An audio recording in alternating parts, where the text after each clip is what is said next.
Hello hello hello.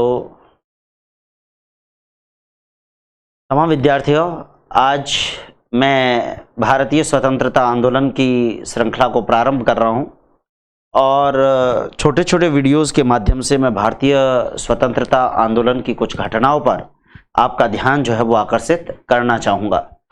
सबसे पहले मैं आपको भारतीय स्वतंत्रता आंदोलन की घटनाओं पर लेकर चलूँ तो मैं आपको बताना चाहूँगा, भारतीय राष्ट्रीय आंदोलन के अंदर सबसे महत्वपूर्ण एक संगठन ने कार्य किया और वो संगठन था भारतीय राष्ट्रीय कांग्रेस। नाम आप सभी ने सुना है। वो आज भी भारत के एक महत्वपूर्ण राजनीतिक दल के रूप में सक्रिय है।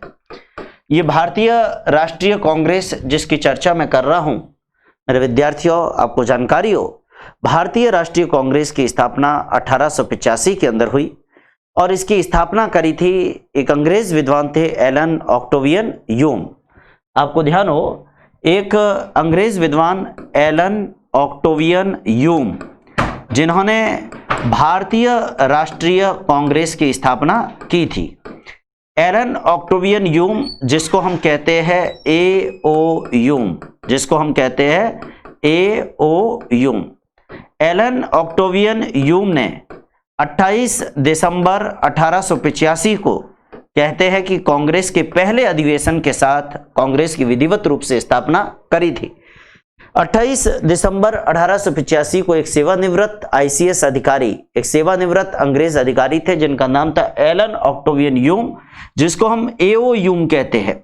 इन्होंने कांग्रेस की स्थापना की और इसलिए ये कांग्रेस के संस्थापक के रूप में जाने जाते हैं। मैं आपकी जानकारी के लिए ये भी बता दूं कि एलन ऑक्टेवियन ह्यूम को हम हर्मिट ऑफ शिमला भी कहते हैं। इनको हम क्या कहते हैं? इनको हम हर्मिट ऑफ शिमला भी कहते हैं। इनको हम हर्मिट ऑफ शिमला भी कहते हैं। ये मिस्टर एलन ऑक्टेवियन ह्यूम जो हर्मिट ऑफ शिमला के नाम से जाने जाते हैं। विद्यार्थियों, इस संस्था का नाम कांग्रेस रखा गया। आपको जानकारी हो, कांग्रेस का शाब्दिक अर्थ होता है लोगों का समूह। जब मैं कांग्रेस शब्द की बात करता हूं तो कांग्रेस का मतलब है ग्रुप ऑफ पीपल, लोगों का समूह, और लोगों के समूह को हम क्या कहेंगे? कांग्रेस कहेंगे। और इसकी स्थापना 28 दिसंबर 1885 को विधिवत रूप से हुई। लेकिन विद्यार्थियों, जब कांग्रेस की स्थापना हुई तो इसका नाम रखा गया था सबसे पहले भारतीय राष्ट्रीय संघ। लेकिन दादा भाई नौरोजी के सुझाव पर इसका नाम भारतीय राष्ट्रीय कांग्रेस रखा गया। यानी कांग्रेस का जो इनिशियल नेम था, कांग्रेस का जो प्रारंभिक नाम था, वो था भारतीय राष्ट्रीय संघ। लेकिन किसके सुझाव पर कांग्रेस नाम रखा गया? दादा भाई नौरोजी के सुझाव पर। ध्यान दें, कांग्रेस का जो वर्तमान नामकरण है वो किसके सुझाव पर रखा गया? दादा भाई नौरोजी के सुझाव पर रखा गया। और दादा भाई नौरोजी के सुझाव पर कांग्रेस का नाम क्या हो गया? भारतीय राष्ट्रीय कांग्रेस हो गया। क्या हो गया? भारतीय राष्ट्रीय कांग्रेस। विद्यार्थियों, भारतीय राष्ट्रीय कांग्रेस की चर्चा जब मैं करता हूं तो भारतीय राष्ट्रीय कांग्रेस का प्रथम अधिवेशन, ध्यान दें, भारतीय राष्ट्रीय कांग्रेस का जो प्रथम अधिवेशन हुआ, यह प्रथम अधिवेशन 28 से लेकर और 31 दिसंबर 1885 के बीच में हुआ।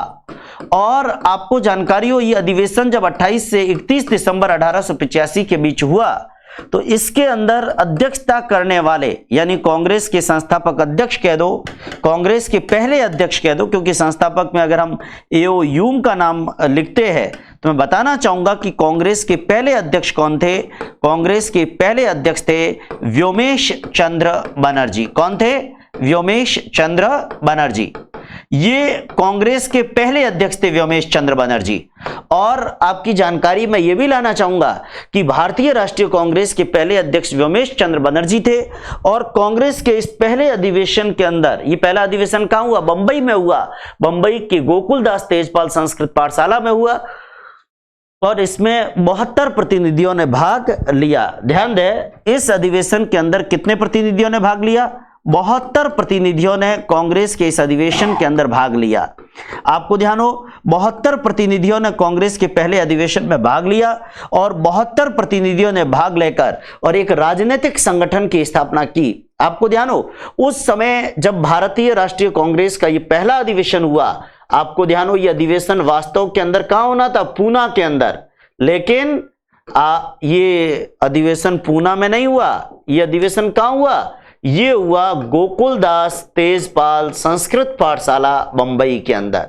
गोकुलदास तेजपाल संस्कृत पाठशाला, ये गोकुलदास तेजपाल संस्कृत पाठशाला कहां पे? बंबई के अंदर। वहां पर यह अधिवेशन हुआ और बंबई के अंदर यह अधिवेशन जब हुआ तो विद्यार्थियों इसके अंदर कितने लोगों ने भाग लिया? इसके अंदर 72 प्रतिनिधियों ने भाग लिया। कांग्रेस का पहला अधिवेशन पुणे में होना था, लेकिन प्लेग की महामारी के कारण, कई किताबों में आपको हेजा भी लिखा मिलेगा, तो प्लेग की महामारी के कारण कहते हैं कि ये पूना के अंदर अधिवेशन नहीं हो पाया। वास्तव में ये अधिवेशन पहले प्रस्तावित कहां था? पूना में प्रस्तावित था, पुणे में प्रस्तावित था, लेकिन यह अधिवेशन पूना के अंदर नहीं हो पाया। और यह अधिवेशन वास्तव में कहां हुआ? यह अधिवेशन वास्तव में हुआ बंबई के गोकुलदास तेजपाल संस्कृत पाठशाला बंबई के अंदर हुआ। और इसमें कितने प्रतिनिधि भाग लेने के लिए आए? 72 प्रतिनिधि भाग लेने के लिए आए। और विद्यार्थियों में आपकी जानकारी में लाना चाहूंगा, कांग्रेस की स्थापना के समय भारत के वायसराय कौन थे? Lord Dufferin. ध्यान दीजिए, कांग्रेस की स्थापना के समय भारत के वायसराय कौन थे? परीक्षा में कई बार पूछा जाता है। और लाला लाजपत राय ने अपने यंग इंडिया अखबार के अंदर जो सेफ्टी वॉल्व की थ्योरी दी, लाला लाजपत राय ने तो यहां तक कहा है कि लॉर्ड डफरिन कांग्रेस की स्थापना अंग्रेजों के सुरक्षा कवच के रूप में कराना चाहते थे। लेकिन एओ ह्यूम, जिन्होंने कांग्रेस की स्थापना की, वो हर्मिट ऑफ शिमला है, वो स्वतंत्रता के पुजारी है और उनका हृदय भारत की स्वतंत्रता के लिए रोता था। तो ये डफरिन से भूल हो गई कि उन्होंने कांग्रेस की स्थापना के लिए जिस व्यक्ति को चुना, वो व्यक्ति डफरिन के इशारे पर नहीं चल पाया। और ये बहुत महत्वपूर्ण बात ध्यान दें, लॉर्ड डफरिन उस समय भारत के क्या थे? वायसराय थे। लॉर्ड डफरिन ये शख्सियत भारत के वायसराय थे। कांग्रेस की स्थापना के समय भारत के वायसराय कौन थे? मिस्टर लॉर्ड डफरिन थे। और विद्यार्थियों आपको जानकारी हो, कांग्रेस की स्थापना के समय लॉर्ड डफरिन भारत के वायसराय थे। तो भारत सचिव कांग्रेस की स्थापना के समय कौन थे? भारत सचिव। आपको ध्यान हो, 2 पद होते थे, भारत सचिव का पद और 1858 के एक्ट के बाद में एक वायसराय का, एक भारत सचिव का। वायसराय दिल्ली में बैठता था, भारत सचिव लंदन में बैठता था। तो उस समय जब कांग्रेस की स्थापना हुई, भारत सचिव कौन थे? Stanley Churchill. भारत सचिव कांग्रेस की स्थापना के समय कौन थे? स्टैनली चर्चिल, ये भारत सचिव थे। विद्यार्थियों, कांग्रेस की स्थापना के बारे में हम लोगों ने बात करी है।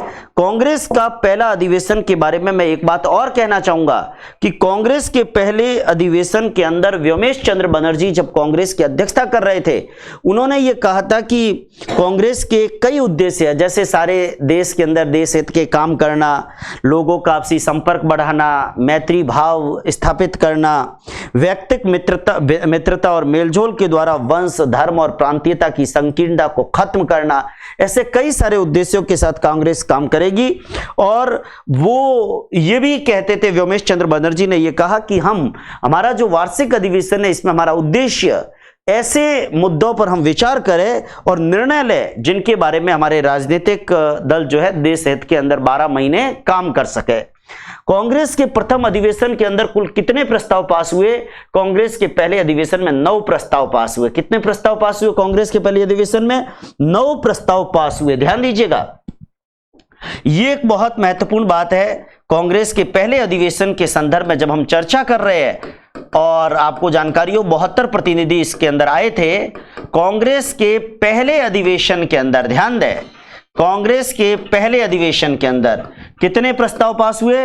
9 प्रस्ताव कांग्रेस के पहले अधिवेशन के अंदर पास किए गए। और 9 प्रस्ताव जो कांग्रेस के पहले अधिवेशन में पास हुए, उसमें एक प्रस्ताव था भारतीय प्रशासन की जांच के लिए रॉयल कमीशन बनाया जाए, केंद्रीय और प्रांतीय व्यवस्थापिका में जो नामजद सदस्य है उनके स्थान पर निर्वाचित भारतीय सदस्यों का प्रतिनिधित्व बढ़ाया जाए, सैनिक खर्चों के अंदर कमी की जाए, भारत और इंग्लैंड के अंदर प्रतियोगी परीक्षाएं साथ साथ कराई जाए, आयात करों के अंदर वृद्धि की जाए। ऐसे कई सारे प्रस्ताव मिलाकर और टोटल कितने प्रस्ताव पास किए गए? 9 प्रस्ताव। इन 9 प्रस्ताव के अंदर जैसा कि मैंने बताया कि भारतीय प्रशासन की जांच के लिए रॉयल कमीशन बनाने का प्रस्ताव था। इस 9 प्रस्ताव के अंदर आयात कर के अंदर वृद्धि का प्रस्ताव था। इसके अंदर इन 9 प्रस्तावों के अंदर यह प्रस्ताव भी था कि सैनिक जो खर्चे हैं, सैनिक खर्चों के अंदर जो है वो कमी की जाए, सैनिक खर्चों के अंदर कमी की जाए। तो ये भी एक महत्वपूर्ण बात थी, आपको जानकारी हो। इसी तरीके से नामजद सदस्य जो व्यवस्थापिकाओं के अंदर है, नामजद की तुलना में निर्वाचित भारतीय प्रतिनिधियों का प्रतिनिधित्व बढ़ाया जाए। निर्वाचित भारतीय प्रतिनिधि जो है उनका प्रतिनिधित्व ये ग्रो किया जाए, भारतीय प्रतिनिधियों का प्रतिनिधित्व बढ़ाया जाए, प्रतिनिधियों का प्रतिनिधित्व बढ़ाया जाए। ये महत्वपूर्ण बात जो है वो यहाँ पर रखी गई थी, बढ़ाया जाए। ऐसे कई सारे प्रस्ताव मिलाकर और टोटल मिलाकर कितने प्रस्ताव थे? 9 प्रस्ताव थे। इसी तरीके से ये था कि जो आईसीएस के लिए प्रतियोगी परीक्षा है वो लंदन के साथ भारत में भी कराई जाए। तो कहने का मतलब ये सारी बात है। कांग्रेस के प्रथम अधिवेशन के अंदर जो संस्थापक थे एओ ह्यूम, उनके कहने पर अधिवेशन के अंत में महारानी विक्टोरिया की जयकारे के नारे भी लगाए गए। और विद्यार्थियों, आपको जानकारी हो, महारानी विक्टोरिया की जयकारे के नारे, इसका मतलब क्या है कि कांग्रेस की स्थापना अंग्रेजों के इशारे पर हुई थी।